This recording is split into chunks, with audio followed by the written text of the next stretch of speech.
This is MC Tone coming from the 757 Spin Number the Truth, back with another video. And I just want to make an apology to the Buffalo Bills, man. I skipped over y'all and went to Cincinnati, and I'm sorry, man. I guess y'all must feel how y'all feel in New York, man, because a lot of people forget that Buffalo is even in New York, the third New York team. But let me get on to the video, man. Much love to Buffalo, and shout out to the Buffalo Bills fans. They're very diehard, loyal fans. Definitely got a shout out. They had a great season last season, coached by Sean McDermott, man. He's a definitely defensive-minded coach. You know what I mean? Been to the playoffs 2 out of these last 3 years. Took him with Tyrod Taylor when he was a quarterback. I wish he would have stayed, but I guess that they felt like the time was to move on, and now they got Josh Allen.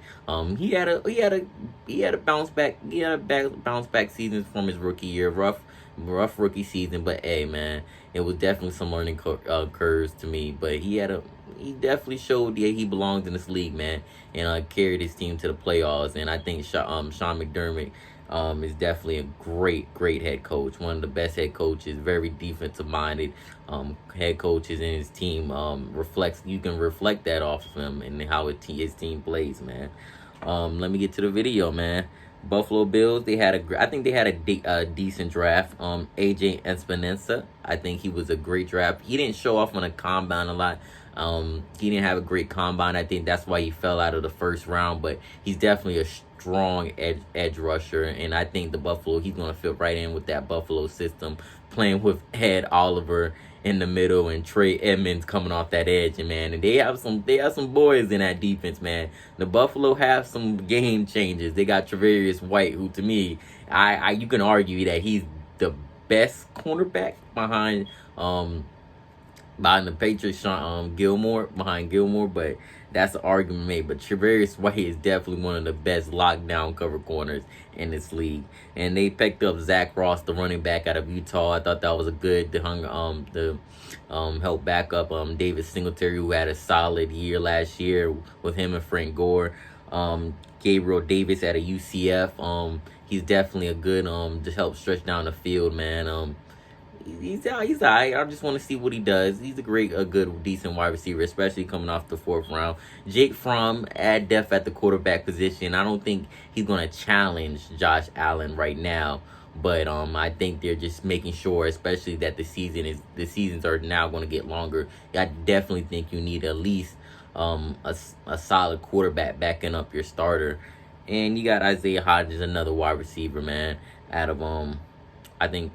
I want to say, what's that college up north? But I can't think of it right now. But he's definitely going to be a problem. I think it was Washington. It was definitely Washington State. Or if I could be wrong, then correct me. I'm sorry about that. But the key signings was E.J. Gaines, Vernon Butler, Mario Addison, A.J. Klein, Quentin Jefferson, Josh Norman, Quentin Spain. And the biggest is Stephon Diggs. They gave up the bank and threw the farm at it too. And I thought that was a good sign, a good pickup for them, especially for Josh Allen. He has a huge arm. Stephon Diggs was definitely not happy in Minnesota, and I think he just wanted to be that guy. And especially with Adam Thielen in the way, I think he has a chance to prove why he's one of the best wide receivers in the NFL. But I like him. I think that was a great pickup by them, especially playing in Buffalo. You know, a lot of star players don't want to go there, or even star wide receivers, so why not trade for one who definitely can take you over the top?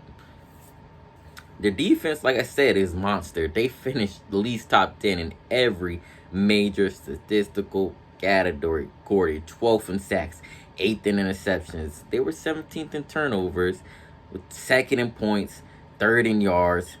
Passing yards, they were 4th. 16 pass attempts, 13 in pass completions, 2nd in pass touchdowns, 10th in rushing, 7th in rushing, 10th and 9th in rushing. Their defense ranked number 5th overall. So, like I said, that kind of reflects Sean McDermott and what he brings, man. He's definitely a defensive guy. He has a great system. I like trade. They have guys in all three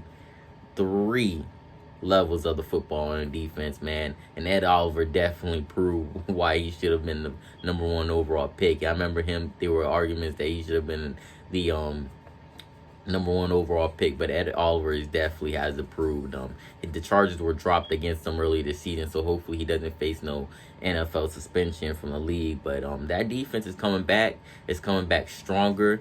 I think having Josh Norman playing the other side, where I think they're going to probably play him as a zone cornerback, have Tre'Davious White play man-to-man, and I think that's better for Josh Norman, not looking to be the #1 corner anymore, and having a solidified #1 to help that defense. Their offense, I think, struggled a little. It didn't struggle, but it was middle of the pack. It was definitely middle of the pack. You could tell that they were 12th in turnovers off of points, and that kind of reflects of what kind of team they are. They're opportunists, you know what I mean? Turn over the ball. That offense is definitely gonna take advantage of that. They were 26th in passing yards and 24th in passing touchdowns, which that worries me. You know what I mean? Coming into the season, can Josh Allen take that next step and throw it with his arm? He's an athletic. Josh Allen can run. He's an athletic quarterback. You know what I mean? Especially coming from, white quarterbacks. You kind of don't see that, but definitely with Josh Allen, he needs to improve in terms of passing the ball. You know, he has the time to overthrow guys and miss guys. They were 8th in rushing, so that's pretty good. You know, they are a ground and pound team. With David Singletary and Frank Gore, they definitely ran the ball, and Josh Allen, like I said, ran. I think he had the second most rushing yards for a quarterback, and I think he led the league in rushing touchdowns for a quarterback. I don't think it was Lamar Jackson, and also they were 22nd in red zone touchdowns. And overall, they ranked 24th in touchdowns. So I think that's the area that they need to prove. If you want to be happy about a Buffalo, to be a Buffalo fan for the offense, y'all are returning all 5 offensive line starters, and that is definitely a key to winning in football. The trenches have to be solidified. If you got a 5 starting offensive line coming back and healthy and returning, that's definitely a good note to hang your hat on high. And for a Buffalo, man, I think I have a Super Bowl caliber defense, man. It's definitely Super Bowl caliber. I think it's talented, one of the most talented in the NFL. But the biggest question right now is, can Josh Allen take that next step in being a better quarterback? And that's going to be the difference from y'all being a Super Bowl caliber team, not just having a Super Bowl caliber defense. So just let me know, Buffalo fans. I just want to say I apologize again for skipping y'all. Y'all are definitely one of the teams that are Super Bowl contenders. I'm really excited for y'all, man. And just let me know your thoughts and your opinions. Tone out.